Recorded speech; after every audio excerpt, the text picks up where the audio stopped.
Do you want to play a first-person zombie apocalypse video game and you are confused whether you buy this or that? Worry no more, my helpless child, as I am here to lead you to the right path. Let's see which one of these two would win. First, let's talk about the world and the atmosphere in each game. In Dying Light 2, the world is a beautiful, huge open world with day-night cycle. And it also has a weather cycle.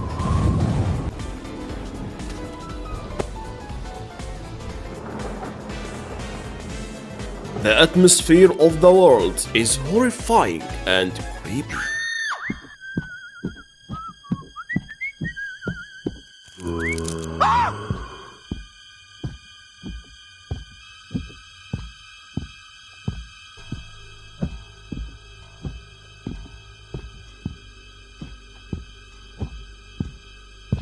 Especially at night. The horror and the creepiness are multiplied by 10. You will actually feel like you're stuck in a post-apocalypse zombie world. Oh no! In Dead Island 2, the game is pretty much linear, with small open areas.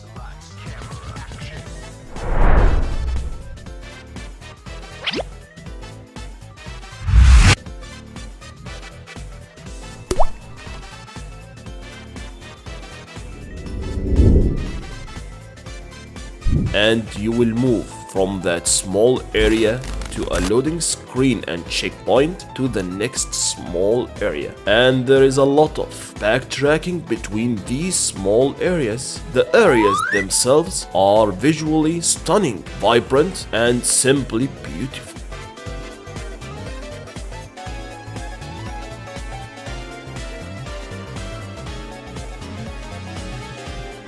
But the world itself isn't immersive at all. It's too arcadey.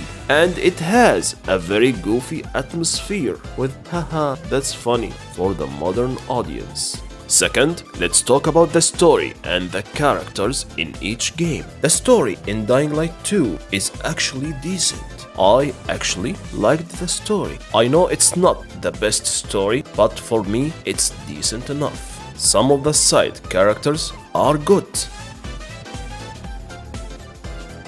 The rest are bad, but the dialogue on the other hand kinda sucks and there's too much of it. The main protagonist, Aiden, is also decent. A bit cheesy, but decent. In Dead Island 2, you can choose between 6 characters, slayers, and believe it or not, they all follow the same path, but they all have different perks. The characters themselves are what you would expect from the current media to satisfy the modern audience. And we all know we are loving the modern audience kind of characters shoved in our throats. So, if you know, you know. The game doesn't take itself seriously. It's a goofy game with a goofy story and goofy characters. It's a goofy game overall.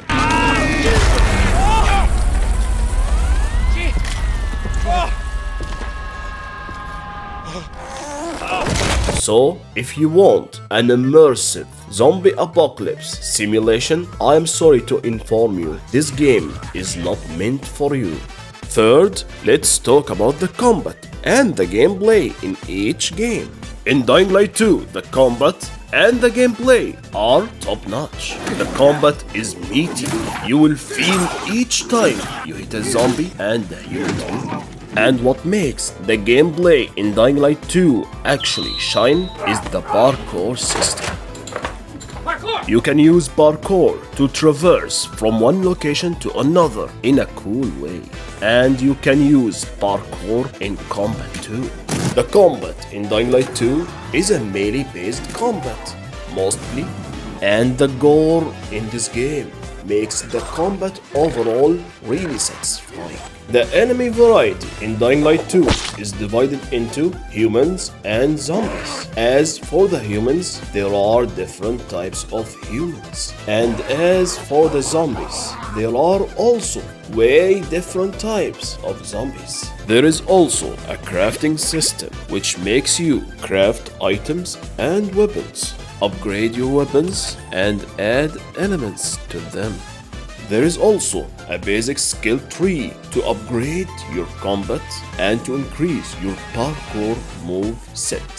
In Dead Island 2, the game doesn't have a parkour system, but it compensates for it by having the most brutal and impressive gore mechanics in all of gaming history. And here is a small demonstration of it.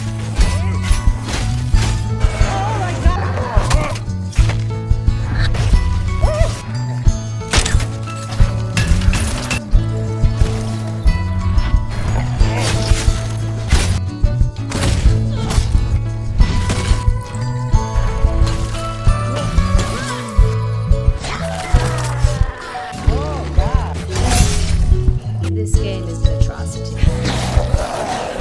I think it'll make a person become insane. Hey, what happened?